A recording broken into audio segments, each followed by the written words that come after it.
In the winter of 1859, along the humid banks of the Atchafalaya Basin in southern Louisiana, a Christmas morning that should have brought hymns and celebration instead brought screams that echoed across 200 acres of sugarcane fields. Ruth, a 28-year-old enslaved woman who had survived 15 years of unspeakable brutality, took an axe to her master, Colonel Thaddeus Barnwell, and his 3 sons, dismembering them in the very parlor where the family had planned to celebrate the birth of Christ. The blood-soaked floorboards would tell a story that white Louisiana society desperately tried to bury, but which reveals the inevitable explosion that occurs when human beings are pushed beyond the boundaries of what any soul can endure. You are watching Shadows of the South, where we unearth the most disturbing and forgotten stories of the slave-holding South, the ones that reveal what happens when power meets absolute moral corruption. The Barnwell Plantation, known locally as Sweetwater Grove, sprawled across fertile lowlands 15 miles south of Opelousas, Louisiana. Colonel Thaddeus Barnwell, 53 years old at the time of his death, had inherited the property from his father in 1838 and transformed it into one of the region's most profitable sugar operations.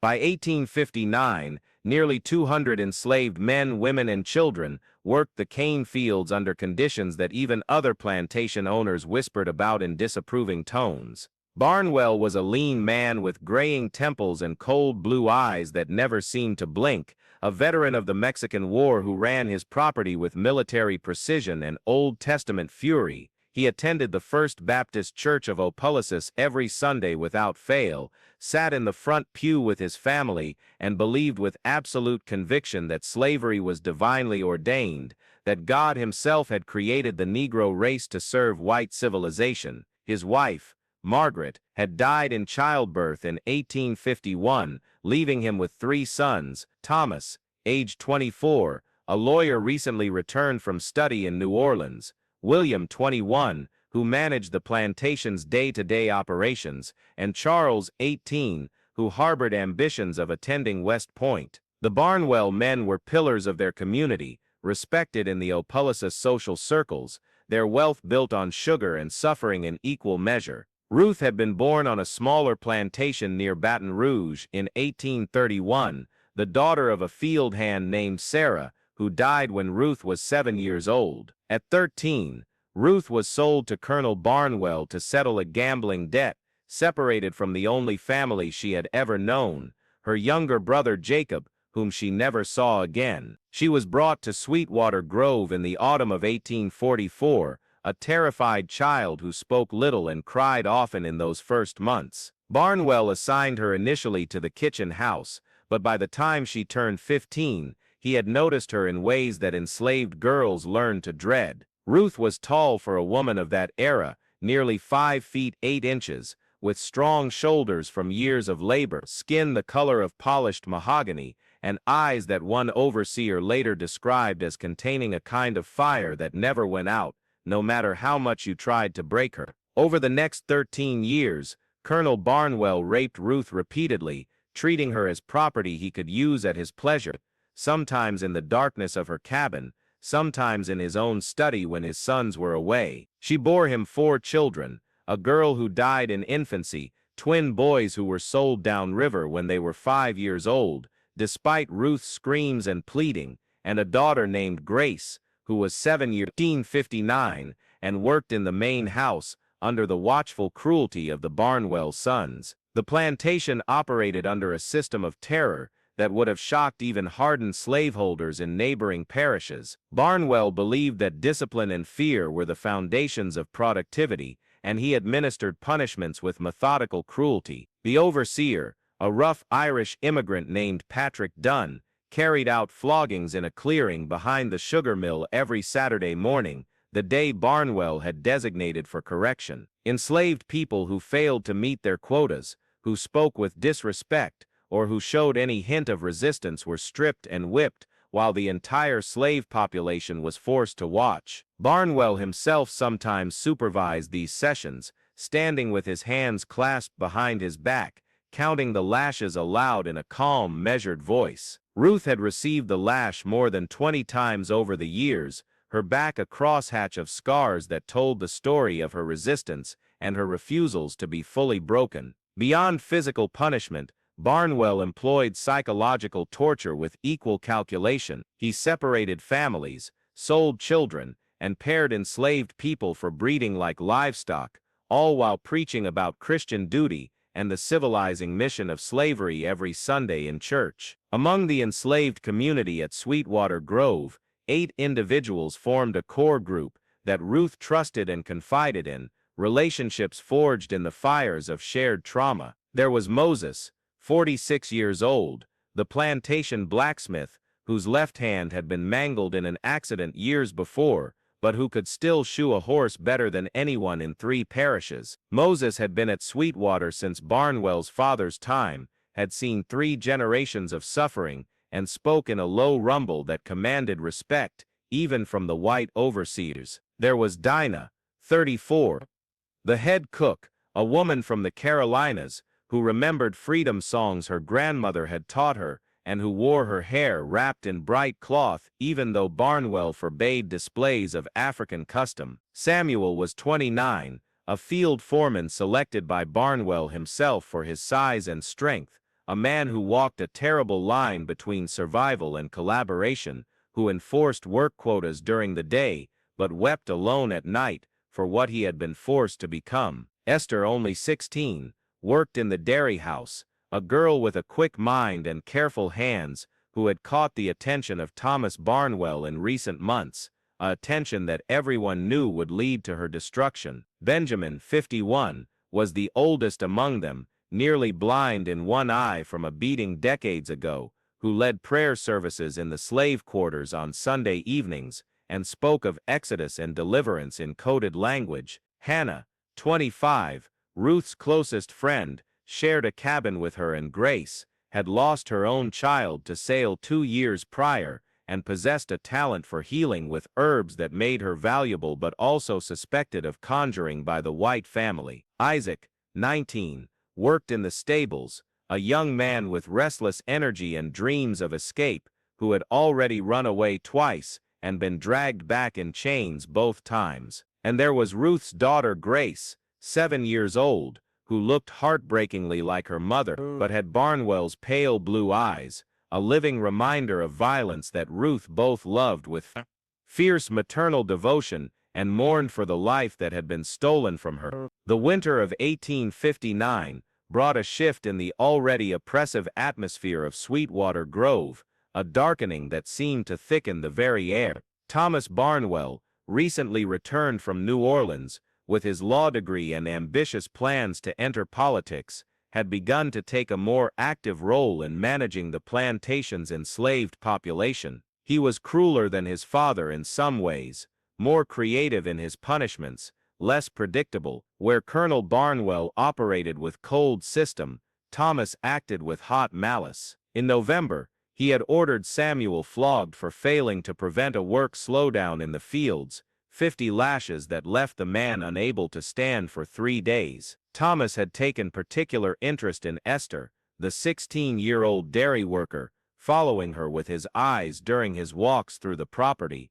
making comments about her appearance that made everyone's skin crawl with dread. William, the middle son, was quieter but no less dangerous, a young man who seemed to take pleasure in catching enslaved people in minor infractions and reporting them to his father with exaggerated accounts that earned brutal punishments. Charles, the youngest, still carried some remnant of innocence, but was being systematically trained by his brothers in the arts of domination and dehumanization. Ruth watched these 3 young men, these sons born partially of her own blood through their father's violations, and saw in them the future of slavery, the perpetuation of horror across generations. The catalyst came on the evening of December 20th, 5 days before Christmas. Thomas Barnwell cornered Esther in the dairy house as she was finishing her evening work. Hannah discovered what was happening when she heard muffled cries and found Thomas forcing himself upon the girl among the milk churns and butter molds. Hannah's appearance interrupted the assault, and Thomas, enraged at being caught, struck Hannah across the face hard enough to split her lip and knock her to the ground. He then dragged Esther to his father, claiming she had attempted to seduce him, that she had behaved inappropriately, that she needed to be severely punished as an example. Colonel Barnwell, without questioning his son's account or listening to either woman, ordered that Esther be whipped the following morning, 30 lashes, and that Hannah receive 20 for interfering with a white man's business. Ruth, hearing about this judgment from Grace, who had been cleaning nearby and overheard the conversation, felt something break inside her, some final restraint that had barely held through 15 years of degradation. That night, in the cabin she shared with Hannah and Grace, the three women sat in silence while outside the December cold settled over the sugar fields like a shroud. Pause here and reflect on what it means when justice itself becomes the instrument of oppression, when those who hold power can rewrite reality itself, can transform their own crimes into accusations against their victims. In the world of slavery, truth had no currency, mercy no market value, and dignity no defenders. Ruth did not attend the whipping the next morning. She was ordered to work in the main house, cleaning the parlor and dining room in preparation for Christmas, and she moved through those tasks with a mechanical precision, her mind somewhere far away. She watched Esther return from the clearing, behind the sugar mill, the girl barely able to walk, her dress soaked with blood, her eyes empty of everything that had made her young. She helped Hannah tend to Esther's wounds in their cabin that evening, applying the poultices that Hannah prepared from secret herbs, but everyone knew that some wounds go deeper than flesh. That night, Ruth did not sleep. She sat on the edge of her narrow bed and thought about her dead babies, her sold sons, her daughter Grace, who would soon be old enough to suffer her mother's fate. She thought about 15 years of rape, of watching friends destroyed, of seeing human beings worked to death in the cane fields. She thought about Moses's ruined hand,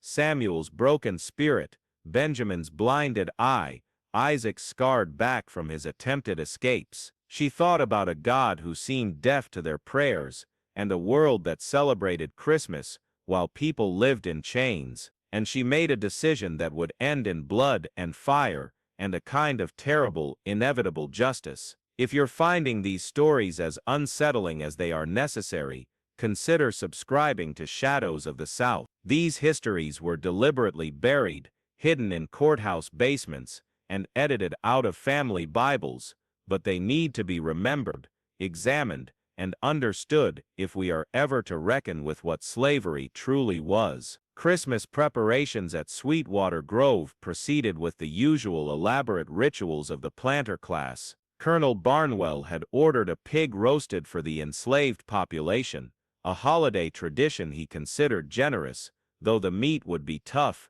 and meager and distributed in portions that mocked the word gift. For the Barnwell family, Dinah was commanded to prepare a feast: roasted goose, sweet potato pie, biscuits, preserves, and a special bourbon cake that the colonel favored. The main house was decorated with pine boughs and red ribbons, candles placed in every window, a display of wealth and propriety that would be admired by the neighboring families who would visit on Christmas afternoon. Ruth was assigned to serve the Christmas morning meal to the Barnwell men, to stand in the dining room in her cleanest dress, and pour coffee and bring dishes while the three sons and their father discussed politics and sugar prices, and the upcoming presidential election that would bring such chaos to the nation. She accepted this assignment without comment, her face carefully blank, her movements steady and efficient.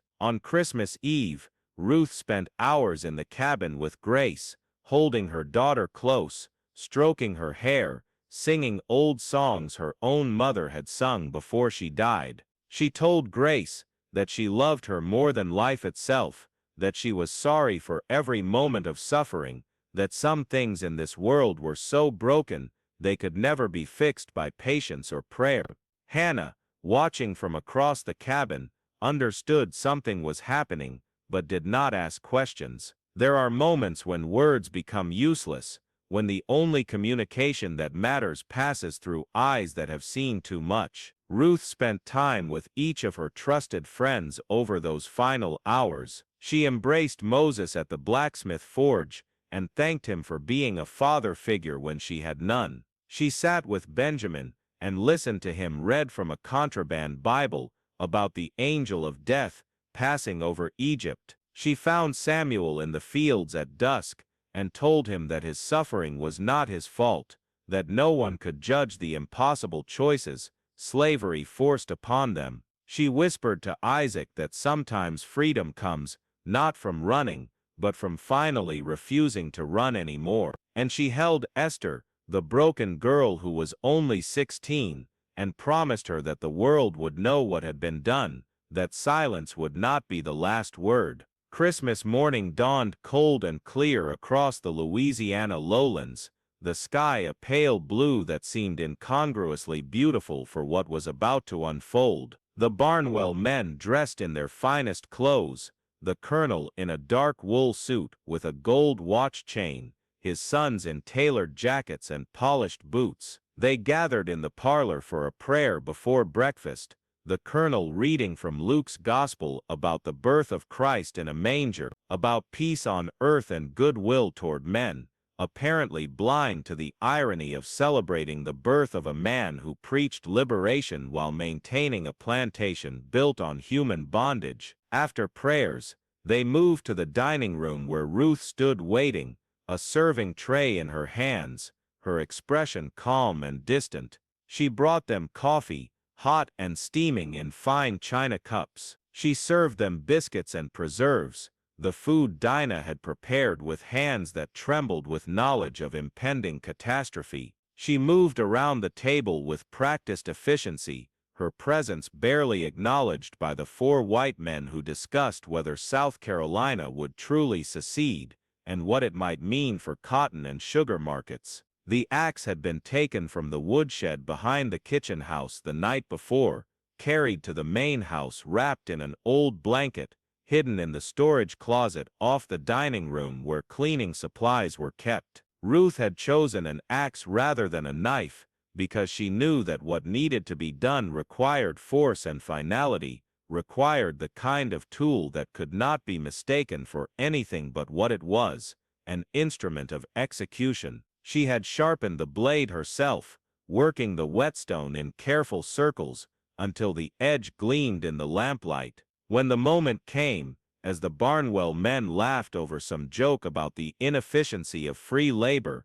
Ruth walked to the closet and retrieved the axe with steady hands. Consider, if you can bear it, what it takes to push a human being to this point, what accumulated weight of suffering and rage and grief must pile up in a soul before it breaks through every instinct for self-preservation, before it transforms into something that will destroy everything including itself, just to make the pain stop, just to ensure that the perpetrators of horror face some consequence in a world that offers no legal justice, no moral accountability, no recognition of their humanity. What happened next in that dining room unfolded with a speed and violence that seems almost impossible to reconstruct from the historical record, though court documents and newspaper accounts tried. Ruth approached Colonel Barnwell from behind as he reached for another biscuit, raised the axe high above her head, and brought it down with all the strength built from 15 years of labor, 15 years of carrying the unbearable weight of slavery. The blade struck him between the shoulder and neck, the impact tremendous, the colonel's body pitching forward across the table, his coffee cup shattering, his blood spraying across the white tablecloth and fine china. Thomas rose from his chair with a shout, reaching for Ruth, but she was already turning, swinging the axe in a wide arc that caught him across the chest, the blade cutting through his expensive jacket and into the flesh beneath, dropping him to the floor where he gasped and clutched at the wound. William tried to run for the door, but Ruth was faster, driven by something beyond human calculation, bringing the axe down on his back as he turned, then again as he fell, then a third time to ensure he would not rise. Charles, the youngest, pressed himself against the wall, his hands raised, his mouth opening to plead or scream, but Ruth showed him the same mercy his family had shown her children, her friends, her own violated body for 15 years. The axe rose and fell, each impact accompanied by sounds that cannot be adequately described in words, sounds of breaking bone and tearing flesh, and the last breaths of men who had never expected to face consequences for their cruelty. The entire event could not have lasted more than 3 or 4 minutes. When it was over, Ruth stood in the center of the dining room, covered in blood, the axe handle slippery in her grip, breathing hard from exertion, surrounded by the bodies of 4 white men on Christmas morning. She looked at the carnage she had created, and felt nothing, no horror, no satisfaction, only a vast emptiness where emotion should have been. She walked through the house to the kitchen, where Dinah stood frozen, unable to speak or move. Ruth placed the bloody axe on the kitchen table, took off her soiled apron, and said in a voice utterly calm, "It's done. Send for the sheriff. I will not run." News of the Christmas massacre spread across Louisiana like wildfire through a drought-stricken field, shocking even a society accustomed to casual brutality. Patrick Dunn, the overseer, was the first white man to enter the dining room, drawn by the silence that followed the brief sounds of violence. He found the scene, and immediately rode for Opelousas, returning with Sheriff Edmund Walsh and a deputy within 2 hours. They found Ruth sitting in the slave quarters, surrounded by the enslaved community, her hands washed but her dress still stained with blood. She surrendered without resistance, allowing herself to be shackled and placed in the back of a wagon.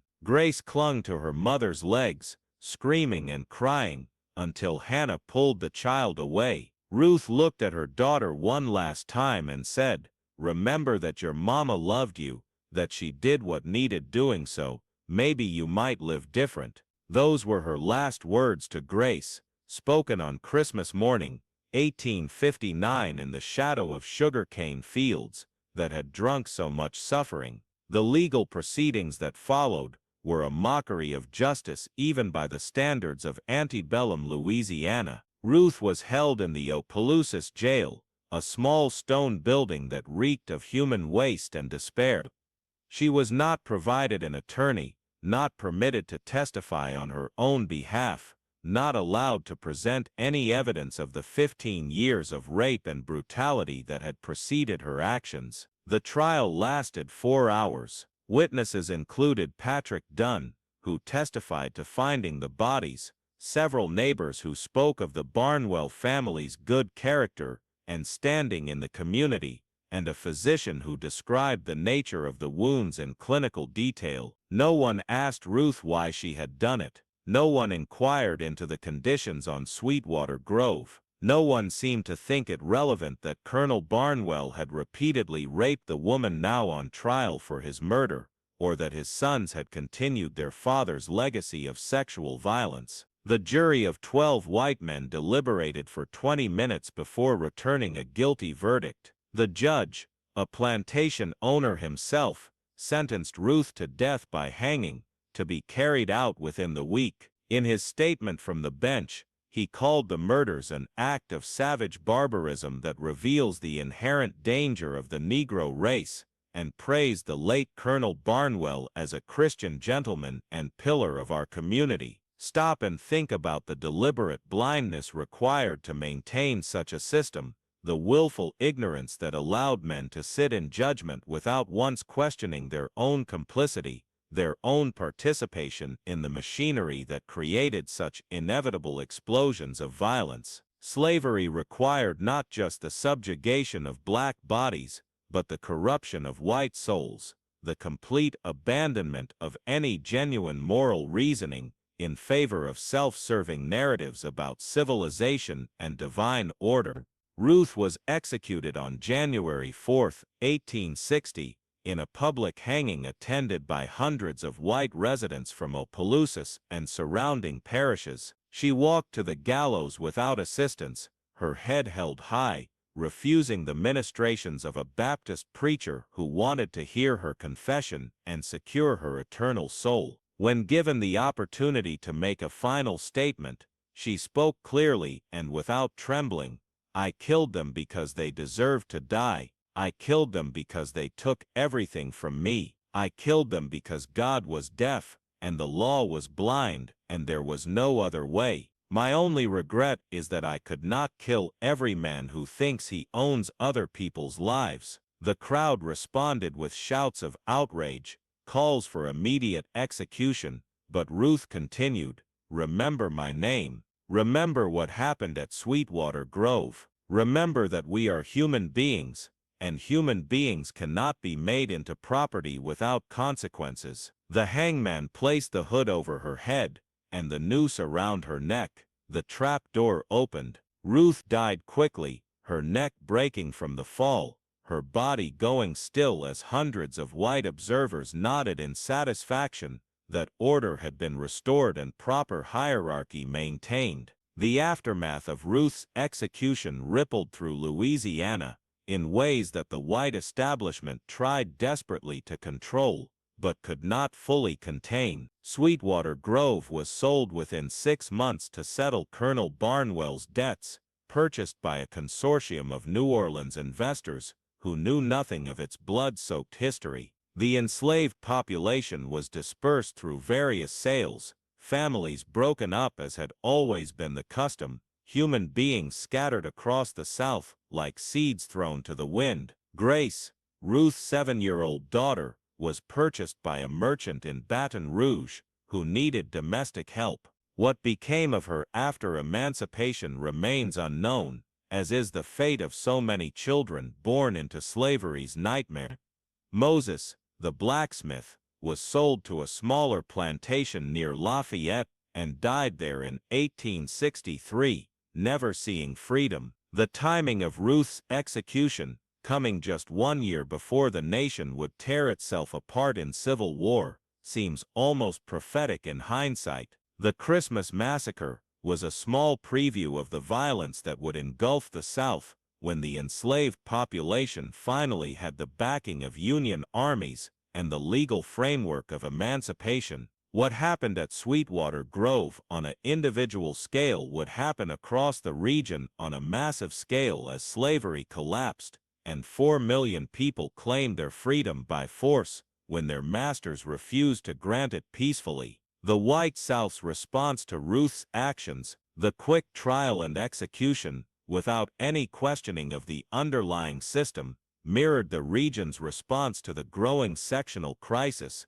doubling down on slavery, refusing any compromise, insisting that the system was just and necessary, even as it produced ever more evidence of its moral bankruptcy. In that sense, Ruth's story is not exceptional but emblematic, a concentrated version of the tensions and contradictions that would shortly explode into the bloodiest war in American history. These stories that we uncover here at Shadows of the South are not told to satisfy some morbid curiosity or to exploit tragedy for entertainment. They are told because they reveal what slavery actually was, stripped of the romantic myths and lost cause narratives that still cloud our national understanding. They show us that slavery was not a benign institution of faithful servants and kind masters, not an unfortunate but necessary stage of economic development, not a system that would have peacefully ended on its own given time.